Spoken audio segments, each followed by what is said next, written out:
What's going on, everyone? My name is Jace. I'm back with another Minecraft Adventures episode. Now, last episode, I was debating whether or not to return to 1.13 or stay in the snapshots. And if you can see out here, the outside is different, and that's because I had to go back to 1.13. The snapshots were too buggy, and they didn't actually release a snapshot today, and I don't know if they're going to until New Year's. So I went ahead and reverted back, and it messed up the world a little bit, and I had to actually give myself the stuff I had before, because the save I made before was quite a while ago. So these chests are empty, but I did went to the end and got the stuff that I needed from what I had last time.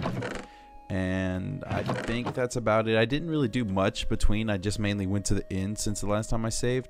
But today's episode, we're going to be making a sugarcane farm, and depending on how long that takes, we might also make a mob farm. If not the mob farm this episode, then that's going to be next episode, because what I want to do is I want to I want to automate the firework crafting. I want to get a sugarcane farm going, and not a huge one, and a mob farm going, just for creepers though. I don't want the other stuff. So if you actually build your mob farms with trap doors or something, that they will only allow creepers to spawn. There's a certain way to get around the other spawnings, but we're going to make the sugarcane farm right now, and the sugarcane farm is going to be outside somewhere. I'm thinking maybe over there.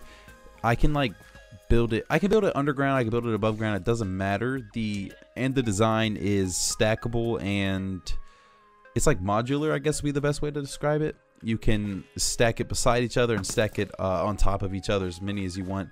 But I'm probably just going to do 4 total pieces, little pieces of the modules, I guess. So that, because I don't need a ton of sugarcane. I don't need that much. It's just going to be enough for me.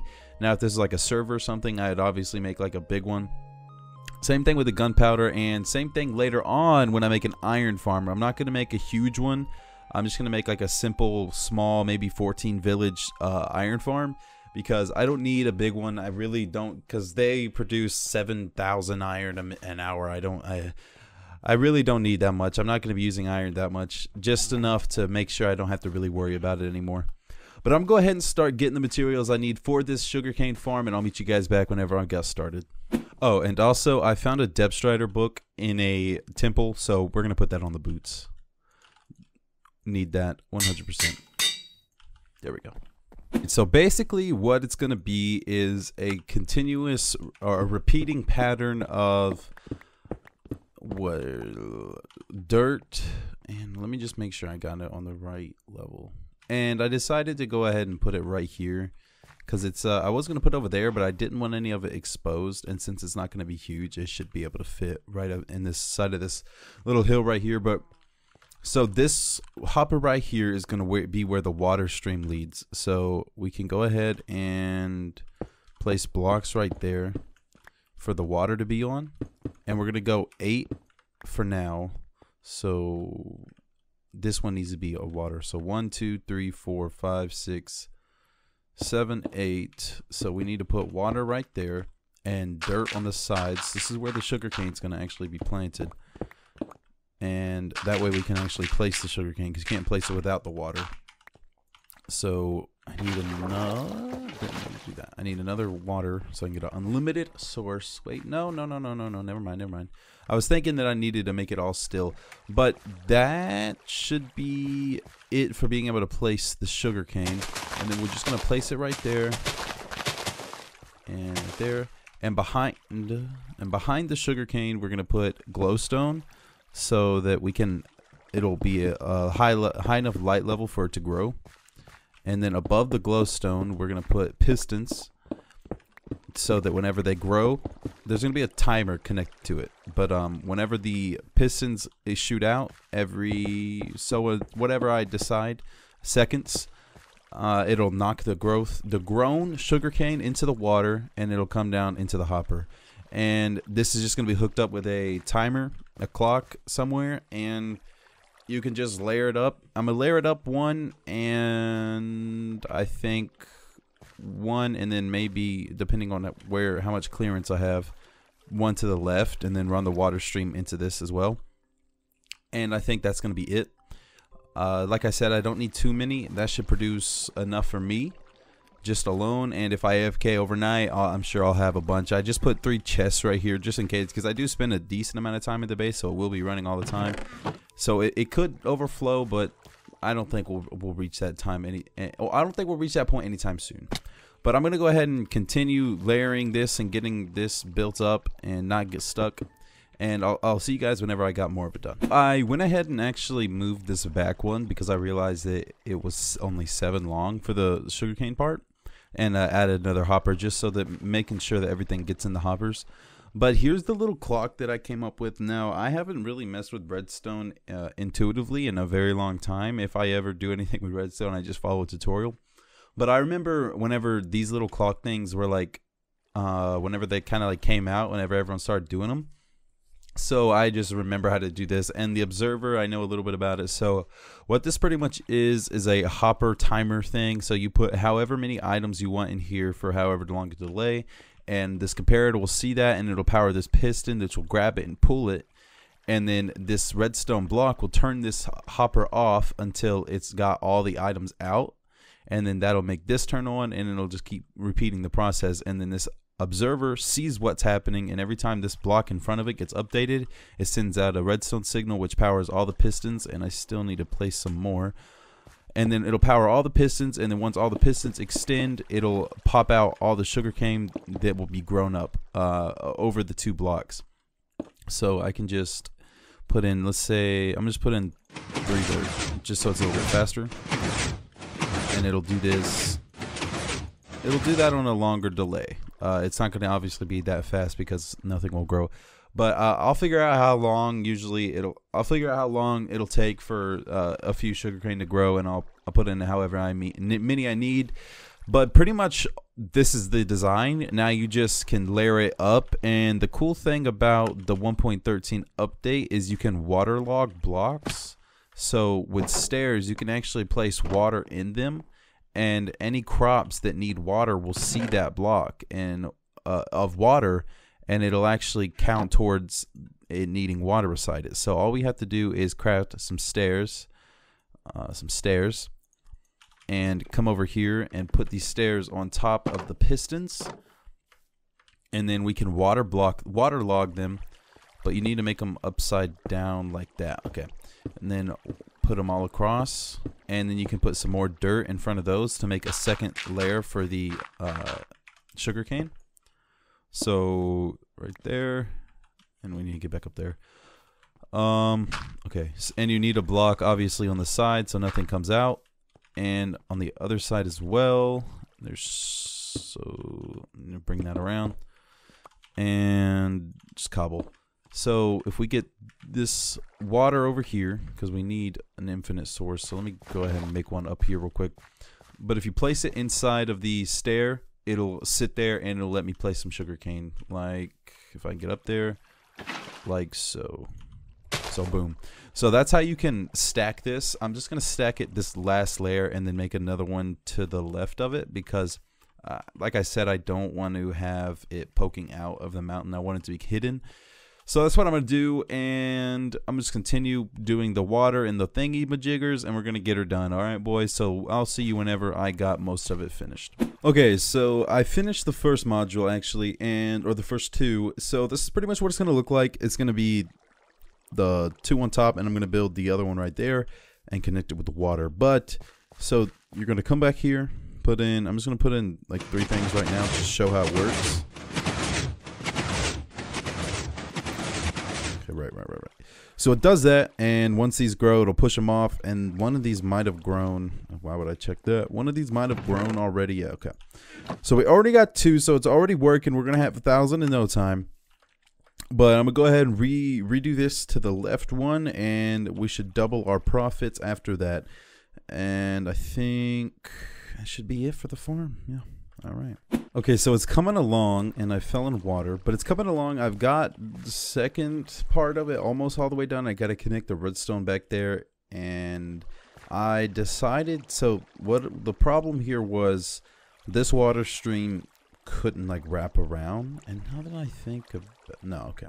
Well, yeah. What I was about to say is I don't really need a source block right there. I could just break up that block right there and it'll wrap around, but it's fine. So I put 2 hoppers down there, which will lead into the whole system, because the way I originally planned on doing it was having a pressure plate right here. And if I did that, I realized that there's a chance that we could lose some drops because they'll stack up right there. So I went ahead and did this so that we should be near 100% lossless. But I'm out of glowstone. I need some glowstone to finish the second layer and one right there. Wait. Okay, well, no, I can place that one right there.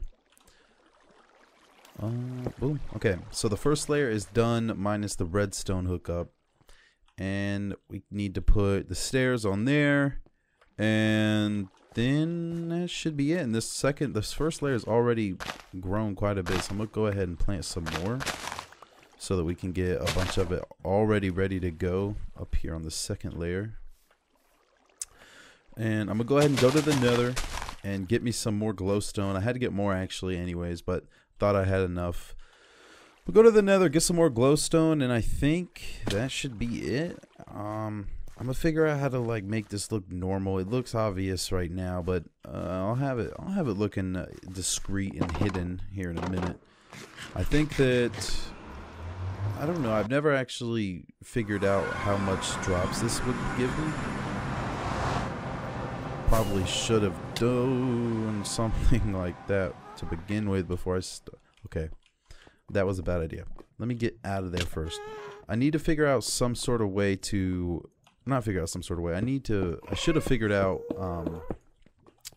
what kind of drops it would give me, because I never figured that out. I'm assuming it's going to be like enough, you know, something, because it already grew looked like 8 and it'd only been like maybe 5 minutes. So 8 times 4 is 32. Am I not wrong? Yeah, 8 times 4 is 32. So that's 32 every 5 minutes or so. That's, or actually I think even times 2, so that's probably like a stack. I don't know, it's probably gonna give me enough, probably way more than enough. So I only need 16, so I only need 4 more. I don't really want to mine a whole bunch of glowstone right now. Don't have a silk touch pick, so it kind of is a little bit tedious to get glowstone. And probably one more should be it. And okay, one more. Come on, buddy. There we go. 2 more. Nice. All right, so we got 17. Now we can head back to the base and finish building this little glowstone area. And I think I need some more pistons, maybe. Yeah, I need some more pistons. I already have the second layer observer hooked up, so I should just have to run some redstone to that, and that should be good to go. So let's go ahead and head over there and do that. Alright, so glowstone. I'm gonna hook up the glowstone already. I gotta mine the blocks above it, don't I? Well, yeah, no, not really. Okay, so that's gonna be glowstone right there. Yeah, okay. Glowstone, glowstone, glowstone, glowstone, glowstone, and vice versa. Now I need to mine a bunch of blocks, get them out of there, get some more pistons going, dirt, and that's, oh great. I really hope that this gives me enough, because I put those in the wrong place. Now when you mine glowstone with Fortune 3, it doesn't always give you 4. So there's a chance I won't even have enough and I'll have to go back. And I don't, thank goodness. Okay, let's get those popped up there. But I need to get some more pistons going and the dirt, and that should be it. Alright, let's get her done. Let's get it done. So I'm pretty sure I got it all finished now. I just got to fill up the gaps. So all this right here, I want to make sure that nothing gets stuck out or lost whenever the pistons get pushed out, and I want to make sure nothing can spawn in here. Probably should put some torches down anyways, just in case. And up here have a roof, because they're not going to grow 3 high. If they grow 3 high, then there's like a much better chance you're going to lose some sugarcane in the process of harvesting. So we're going to have it just go to 2 high. Alright, that should be it. Now, you can put like fence gates in the middle, but to have a little bit higher lossless percentage, if you want to word it like that. But for me and my testing, it didn't really make too much of a difference, so I'm just going to keep it like this. And need to go over here. Now I don't think none of it's really grown, at least. Okay, no, I have 8. So I want to get this whole thing running, and I'm probably leave it running for about an hour and see how and see how much sugarcane it gives me, because I want to see how much the percentages are. We need to not mine, but cover this up. That could be a problem. I'm sure nothing will get down there in before something goes down there. Need that. And all right, that should be covered up there. There. Place the sugarcane over here on this side. Okay, so it looks like the farm should be running now. I don't. Okay, no. That's supposed to come down here. I don't know why this broke. Probably some water got out somewhere. But all the stairs are waterlogged. Everything should be working. I need to figure out how many items to put in here. I'm gonna put in 3 stacks. I think 3 stacks should be a long enough delay for enough to get harvested and not too many updates to where the things won't actually grow. So I'm gonna go find some torches. I'm gonna light this little bit area up, and I'm gonna try to cover it up and make it look like it's not even here. Alright guys, so I finished the build for the most part. I still am waiting for more sugarcane to get down so I can finish putting all of it in. But if you come outside this little area right here and put some dirt right there, I think that looks sort of natural for the most part. I mean, it blends in my opinion, and so far I put just what I got down, and I added another stack to that item hopper because I felt like it was going a little too fast for just 3 stacks. But so far so good. I think it's gonna do us pretty good with this sugarcane farm. Alright guys, so I think that's gonna do it for today's episode. I'm gonna go ahead and do the creeper farm next episode. Probably will gather some resources off camera for that, because I don't know really all that what I need. Probably a lot though. I'm assuming it's gonna be a pretty big build. But if you guys did enjoy this episode, if you are enjoying the series, make sure to like and subscribe to see more videos from the Minecraft Adventures series. I will see you in the next episode. Bye.